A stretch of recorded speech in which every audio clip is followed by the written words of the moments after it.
Welcome to the Indie Author Showcase, the podcast for indie authors by indie authors. I am your host, multi-award-winning author Chad Robert Morgan, author of such books as The Baby Eater and The Last Rite Short Bites Volume 1. So let's get right into the meat of it this time. So last week I was reviewing a book, really good YA book, horror novel called Such Lovely Skin. And I was commenting that the author was basically channeling herself into the main character. The main character had more or less the same ethnicity that she had. And I was kind of going down the rabbit hole of what happens when she wants to write the next book. Do all her characters have the same ethnicity? Or does, how does she branch out from that? And that caused a little bit of debate on the comments. Not a lot. There's like 2 comments, whatever, but I only got like 3 people that listen to this thing. But the important thing was there was a kind of a mixed reaction, right? One person says, well, just don't worry about writing a black person. Just write a person, right? Whereas somebody else was like, no, he's totally on board. He knows what he's talking about. So let's dive in a little bit more into this topic. So what I'm going to talk about can apply to any ethnicity, it can apply to any gender, it can apply to any LGBTQ, any religion, it can even apply to any occupation, really. If you are writing say a hospital drama like The Pit, yeah, you want very human characters, but you also need to know what doctors do. Otherwise, it's not going to seem real.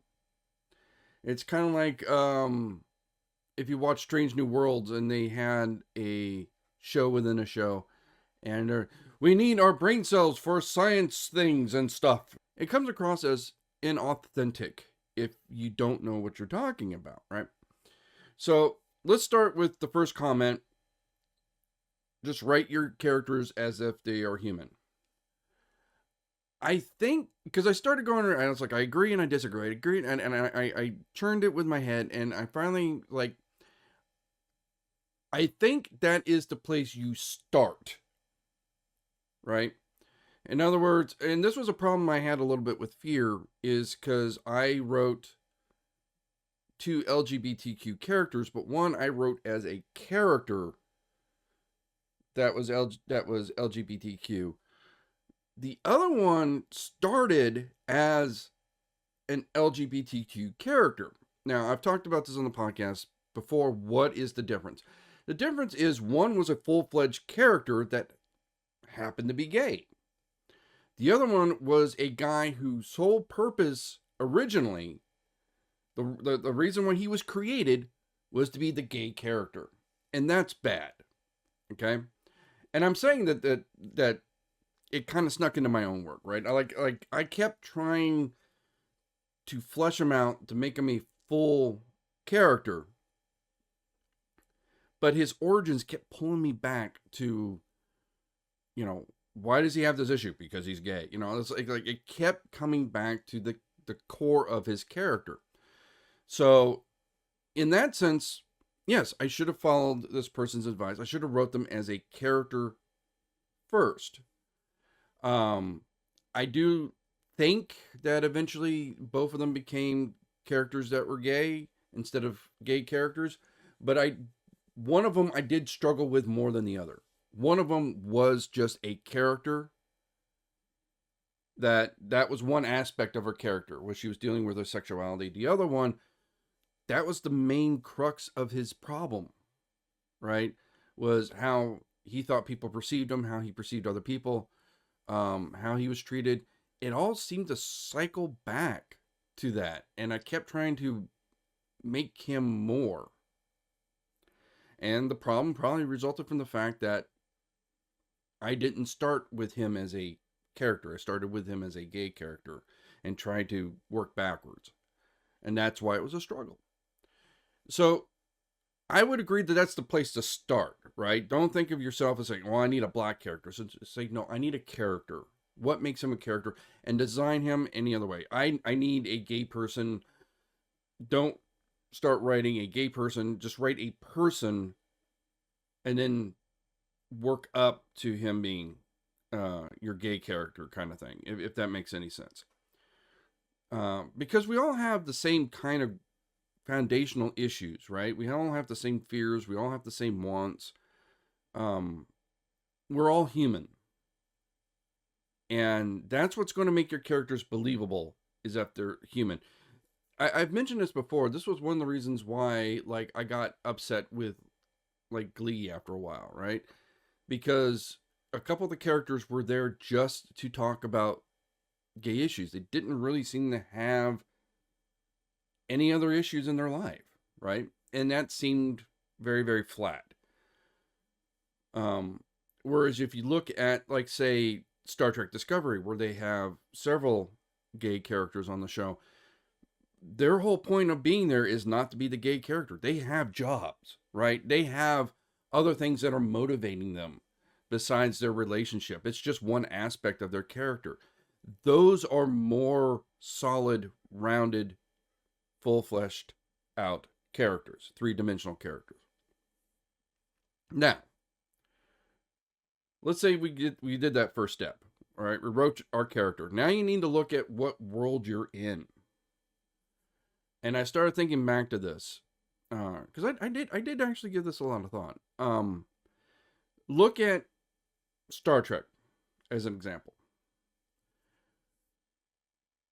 Geordi LaForge is black, never once comes up in the show, right? Nobody ever cares that Geordi is black. It's not an issue. It's never brought up. Geordi LaForge, he's played great by LeVar Burton. Geordi could have been a white guy. He could have been an Asian guy. He could have been a Vulcan. It doesn't, Vulcan would change the character a lot. The point is, Geordi wasn't defined as a black person, right? On Star Trek Voyager, we have Harry Kim as an Asian. Same thing. Nobody ever talks about the fact that he's Asian. It's just not an issue. And this was a very purposeful decision by Roddenberry in the early days. He wanted to show Star Trek as a post-racial world where that shit just didn't matter anymore. Right? You looked at a black person or a Japanese person or a Russian, and it's all the same. Right? In fact, that's one reason why in season 2, Chekhov was added, because it was deep in the Cold War, and he wanted to show that, yes, we're not only a post-racial world, but we're a post-political world, where things like, Western versus East, Warsaw Pact versus NATO, that kind of stuff's gone too. And the only thing that ever was made out of Chekhov being Russian is this running gag that apparently the Russians did everything. Oh yes, the Louis Cato, I'm sounding more like Scotty, but you get my idea, Chekhov was always like, oh, no, I don't know about English. Russian, maybe, I don't know, but English, Shakespeare, never heard of, that kind of thing. And that was, again, a very purposeful decision by Roddenberry. So in that sense, if you're in a world like that, you created your character, you're done creating your character, right? You don't have to worry about the differences in the ethnicities, because in that world, there are no differences. It doesn't apply. Okay? If you're in a fantasy world, maybe it doesn't apply. If you're dealing with the real world, however, then you might need to start looking into how that does apply, because unfortunately we are not in a post-racial world right now. And I was at LA Comic-Con, and we'll get to LA Comic-Con in a bit. I was at LA Comic-Con, and one of the authors was literally selling a book. I forget the exact title, but it was basically what to do when the police pull you over, and there was a black guy in the cover.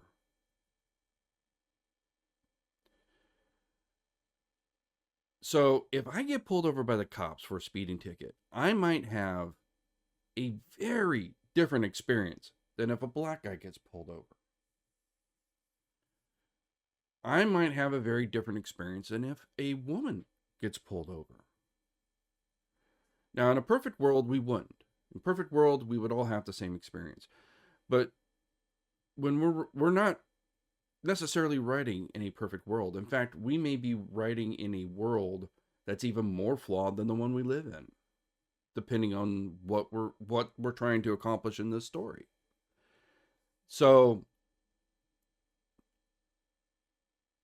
let's take it one step further. Let's say it doesn't matter what race he is. I being pulled over would have a different experience than, say, a lawyer being pulled over or a cop being pulled over. Right? Let's get out of race or gender, get into occupation. Right? As basically a civilian, I know what I would do, but what if I was a fellow cop? What if I was a lawyer that was being pulled over, and the cop was, maybe dirty or not doing their job right or incompetent or something like that?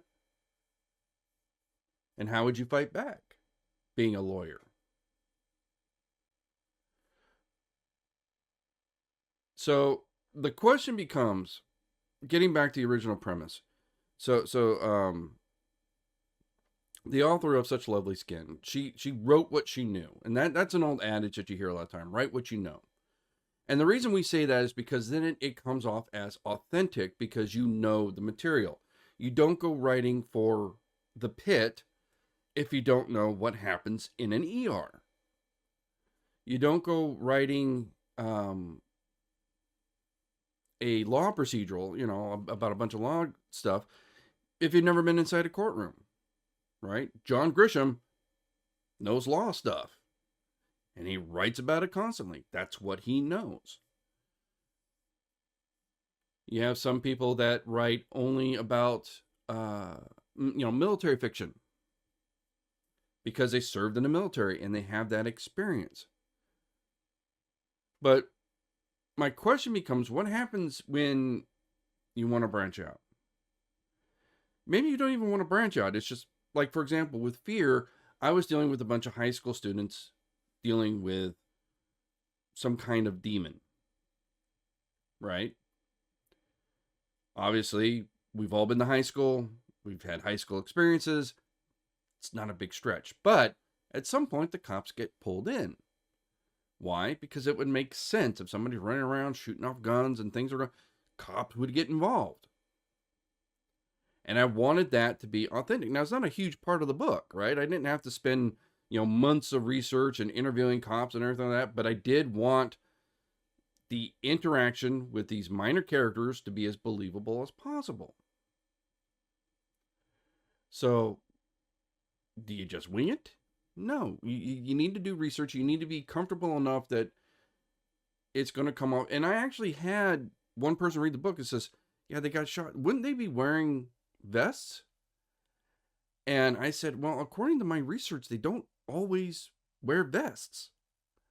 In fact, that's more the exception. They put them on when they are expecting like a shootout or something like that, but they don't, those vests, those tactical vests are at best light armor, if anything at all, right? And so, I didn't know that. And I'm like, I might be wrong, right? I looked into it, I researched it. I didn't exactly interview a bunch of cops. I that would have been, in my mind, very awkward to go up and say, hey, is that bulletproof? I was wondering if I could shoot you through it. Just asking for a friend. That's going to get me arrested. But I sit there and I told him, I said, look, my research could be wrong. I looked into it. I read about it. It did not look like this police department in the town that this was happening, that was common operating procedure. Maybe because it's the desert and it's too hot. Maybe because they didn't feel like they needed it. Maybe because that isn't standard procedure in police in general. I don't know, right? I'm not a cop. All I could do was research it, try to come up with the best answer, and hope it's accurate enough to sell the story. Because again, it doesn't have to be like super accurate. It just has to not break your suspension of disbelief. One time I was reading a Stephen King novel, and the stupidest thing broke my suspension of disbelief, because he talked about getting the character got his son a brand new Commodore 64, and I was like, they didn't sell Commodore 64s for 15 years. I said, there's no new Commodore 64 at the time this book was written. That is bullshit. I said, nobody would go to college with a Commodore 64 in that day and age. It's like, I got one when I was a kid. So, that, and it was a stupid little detail that threw me out of my suspension of disbelief, but there you go. You want your comps, and again, how realistic do you need a comps? Well, how much are they going to be involved in the book, right? If it's a cop procedural, you need to know everything about cops. If they're going to show up in 3 chapters because they're going to haul you off to jail, you should at least know what the proper procedure is for hauling somebody off to jail. You know, what's their uniforms going to be like? Are they going to be wearing Kevlar? If somebody's going to try to shoot their way out, that kind of thing. Those are the kind of things you need to know. So, bottom line is, if you write what you know, that's a good rule of thumb, but eventually you might want to do more than what you know. You might have a great idea for a story and say, okay, but I don't know anything about this. I have this great idea for a story about a burnt out doctor, but I don't know anything about doctors. I don't know what the doctor's life is like. Then you need to start doing some research. You need to start calling some people. You need to start asking, and you need to find some beta readers, right? Like when I did The Baby Eater, it was all about Filipino culture and mythology. And as I stated before, I had a live-in consultant, right? So I would get her to read the stuff, and she would tell me, there would be times when she'd read this and she'd go, when did you go to the Philippines? And I said, no, I just did some research and put that into the book. Then there was times when she would read it and goes, yeah, none of this is right. This is all wrong. And I would rewrite whole scenes. Because we wanted it to be authentic and realistic. So, bottom line is, if you're writing a character, start with writing him as a character, as a full fleshed out human being, right? Start with that. Then you need to see what the world is that you're living in. And if that world is modern day, or is it some sort of fantasy world where things like, race and religion doesn't apply? Okay? If you're in Star Trek, fine. Race and religion doesn't apply. If you're in the real world, well, it probably does. It might. Again, it depends on the book you're writing. Then the third step would be, in that case, if you're writing somebody who's a different religion than you, or a different race than you, or a different sexual orientation, or even somebody who's got a career that you are not familiar with, you need to start doing some research. You need to start talking to people. You need to start reading some books. You need to start taking notes. Because you want your character to be authentic as possible. Don't go off of like, oh yeah, I made this character like Dolomite from the show. It's like, no, nobody's going to buy that. That's unless you're purposely trying to piss people off, or you're doing some sort of satire. That's not going to fly, right? So I guess that was really the whole point of what I was trying to say in that small segment is, what do you do when you're not writing what you know? That's really what it boils down to. And the answer, you research, you talk to people, and you have to bounce your stuff off of people who do know what they're doing. You're writing a cop procedural, you better have a cop buddy that's willing to read your work and tell you what you got wrong. If you're a white person writing about the black experience, you better have some black friends that can sit there and going, yeah, no, that's not right. Change this, add this, that kind of thing. If you are a straight white male who's writing about LGBTQ characters, it might help if you had some LGBTQ friends that could sit there and read it and say what they feel about it. It's really what it boils down to. We want your characters to be authentic. We want them to be realistic. And sometimes that means doing something other than just sitting down and writing, which is unfortunately what we as writers kind of want to do. Unless you're like my friend Scott, who will do research for like 10 years before he starts writing a single word. But some people are like that. I think Raven was like that too, because she talked about the research that she put in her vampire novels. And just I guess some writers are like, I'm not like that. I just want to write myself. Um, but I've talked to a couple that they just love the research. And I think they just want to do the research, and the writing is almost secondary at that point. But I think we've hit this topic to death. Let's talk a little bit about LA Comic Con. I went there as a guest. I did not vend at LA Comic Con. I wanted to check to see if it was something I wanted to do possibly next year, and I'm thinking yes. I think it was really big. It was. So I've been to the LA Convention Center many times for things like SIGGRAPH, E3, HorrorCon, and there are multiple halls, and they will open up more depending on how big the event is. HorrorCon, for example, only had a section of one hall open, right? This one had the entire convention center, right? Both sides of the street, all three main halls, little side hall. They even had a little horror section just dedicated to horror, which was really nice. I like that. It wasn't all that big, it wasn't all that great, but I do like that there was a dedicated horror section. That was cool.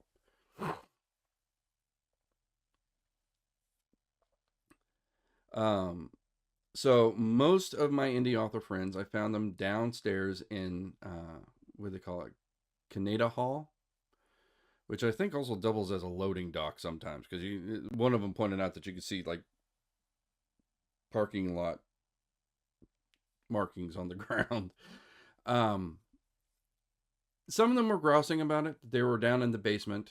I'm used to this convention center, so I remembered going there for like E3 and then going down the Canada Hall where all the kind of more indie people were, right? That's a little typical. But down there in Canada Hall was also where they were doing the autograph signings. So, I mean, if you wanted to get an autograph from Elizabeth Olsen or David Tennant or Billy Piper or Paul Bettany or Charlie Cox or Vincent D'Onofrio or Christian Ritter, who are all there that weekend, you're going down to Canada Hall. So, in that sense, I'm not sure what they were complaining about too much. You know, some of them were, some of them weren't. It was a mixed bag. They were all tables. There was no full booths down there. I do think it was. I mean, it was really busy. It was really busy. Table costs were not that high, not compared to a full booth. Now, I will say the one thing that I think confused people was, so Canada Hall was considered artist alley. There was like 3 artist alleys, right? There was one in the first hall where we went into, and that was more anime style, right? That was like the anime section of the convention. Then we went across the street past where the horror section was to the other hall, the main hall, and I found a cluster of more indie authors there.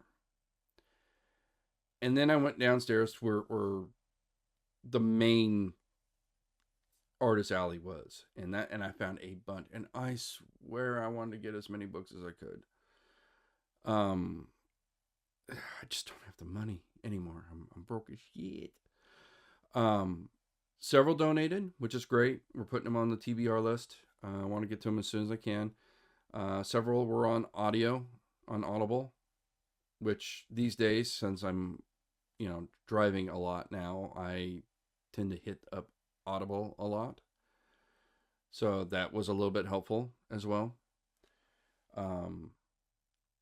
But yeah, no, for indie authors, I thought it was a very strong showing, and there was a lot. And what was really nice is I saw some new faces, right? I saw some old familiar faces. I saw some people I knew. I also saw a lot of new people, and that was worth the price of admission, because I You know, I missed that at like Creep IE Aftermath, for example, because everybody at Creep IE Aftermath I already knew. And, you know, again, there's nothing wrong with old friends, but, you know, I want to expand the showcase and showcase a bigger variety of people, and I can't do that if I don't meet them. So, in that sense, LA Comic Con was a huge success because I finally got to meet a plethora of new authors that I had not seen before. And a few that I had seen before, but I hadn't gotten around to getting their books. And I think I still didn't get around to getting their books, but I'll get it next time, I swear. Okay. So, LA Comic Con, very good. Recommend going. Recommend vending there if you're an indie author. Although I do think they need to do a little bit better work with getting the flow of people down there. But still, not bad. So, on that note, let's get on to this week's review. This is our third kids book this year. I think when we do our Book of the Year award, we're going to have a special category just for kids books because we've done enough of them. This one I got at Monsterpalooza, or Son of Monsterpalooza, a while ago. And it is Afraid of Everything. Now, this is definitely written for a younger book, or a younger reader. Adam Tierney here has written basically alphabetically a short story for every kind of phobia that he can find for every letter of the alphabet.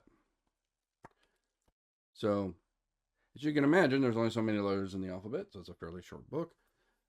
Again, for younger readers, I think this is great. Each one is very, very short because, again, each one is just a page. Some of them are quite clever. They're a little bit more limerical. It kind of harkens back to Halloween, where Josh Spiro would sometimes break into poems, as an example. You have this one here.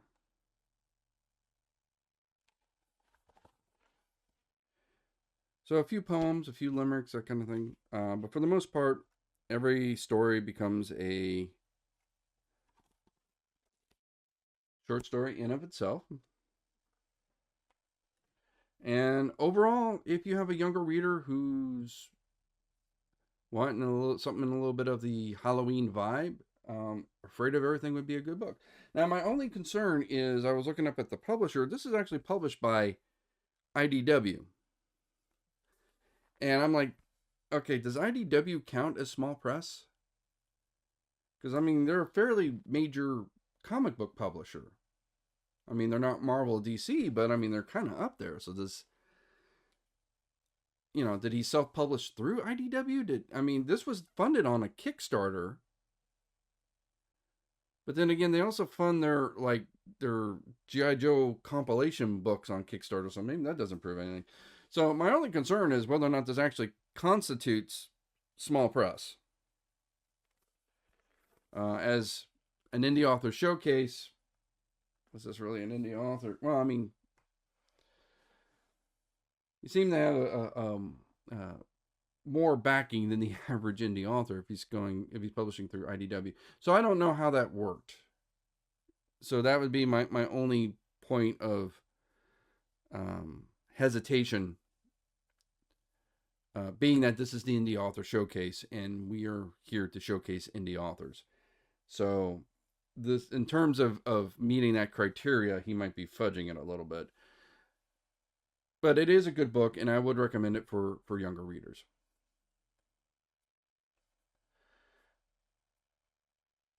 So that puts us more or less on time. Remember, the weekend of October 12th in Burbank will be Son of Monsterpalooza. I will be there. I will be selling both my horror and my sci-fi franchise. We are working on getting a special treat for you ready for Halloween. I don't want to say what in case it falls flat, but we're working on something. And that should be the last. Right now, I'm struggling to get signed up for the next year's conventions because Monsterpalooza and Creep IE and WonderCon all want money at the same time. And I is broke. So plus I still got to pay my electrical bill. And I don't know if you guys know this. So we got solar. So we're actually on net metering. So what that means is they tally up how much power we use versus how much we put in the system, and they give us a bill at the end of the year. So at the end of the year, I get a big fat bill, and this year I can't pay the big bill, but I'm working on it. I got a couple of strings I'm pulling to try to get everything worked. So hopefully I'll get that all squared away so I can still sign up for Monsterpalooza and Creep IE and get WonderCon paid off. WonderCon I don't have to pay off for a couple months. That one's fine. So we'll be at WonderCon. I'm pretty confident in that. I'm working on the other two. Other than that, we don't have really anything scheduled so far yet. So we're still working on it. So keep in touch, keep tuned in. And until then,